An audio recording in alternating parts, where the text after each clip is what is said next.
40 Days with Jesus. ඔබ කවදා හෝ දවසක දැන්නම් සියල්ල අවසන් කියා සිතමින් බලාපොරොත්තු අත්හැර දැමූ මොහොතක් ඔබගේ ජීවිතයේ තිබෙනවාද?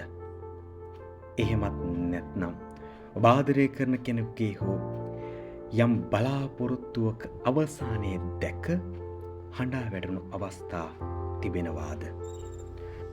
අදින සුදුසු භාරංචිය තුල ප්‍රකාශ කරන්නේ අපි අවසානයේ යනු දෙවියන් වහන්සේගේ අලුත් ආරම්භය වී හැකි බවයි.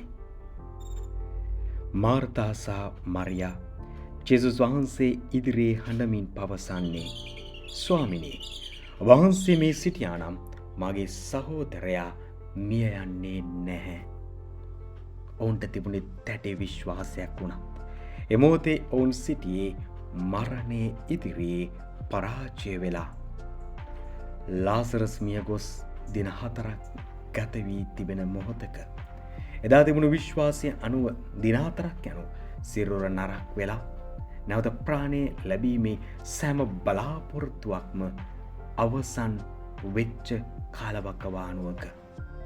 නමුත් ඒ සොහොන් ගැබ අසලදී ජේසුස් වහන්සේ මුළු ලෝකයටම ඇසෙන්නට එක් ප්‍රකාශයක් ඉදිරිපත් කරනවා.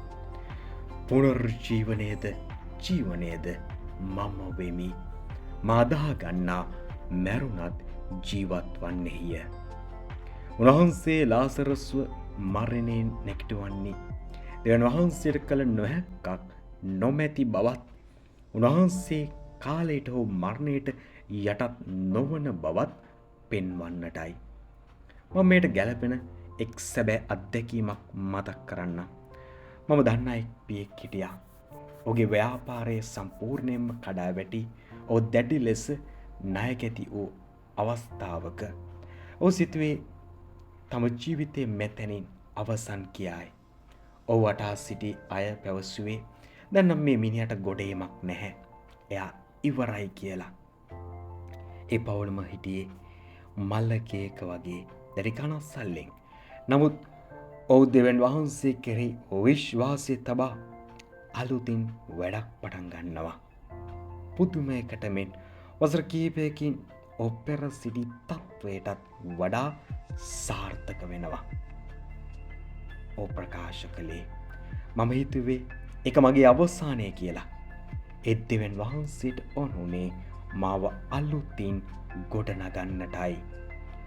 අද සමාජයේ දෙස බලන විට බොහෝ දෙනෙක් ආර්ථික ප්‍රශ්න, ලෙඩ රෝග හෝ පවුල් බිඳවැටීම් නිසා ජීවිතයේ නරක වූ සොහොන් ගැබක් ලෙසට එවන් නැත්නම් මේ බවට පත් වෙලා තිබෙනවා. නමුත් මේ චතාරික සමයේ අපට ලැබෙන පණිවිඩය නම් අපේ ජීවිත වටා බැඳී ඇති අවිශ්වාසයේ ගල් ඉවත් කිරීමට අප ඉඩ දිය යුතු බවයි. ජේසුස් වහන්සේදා ගල අහකට ගන්න කියා පැවසුවේ ඒ මිනිසුන්ගේ සහයෝගය උන්වහන්සේට අවශ්‍ය වූ නිසායි.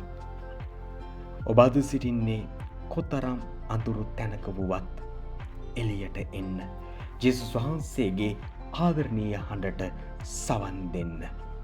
මරණය ජයගත් උන්වහන්සේට ඔබේ බිඳුණු ජීවිතයේ නැවත උත්ථාන කිරීමට පුළුවන් බව විශ්වාස කරන්න. ජේසු පීඨයි.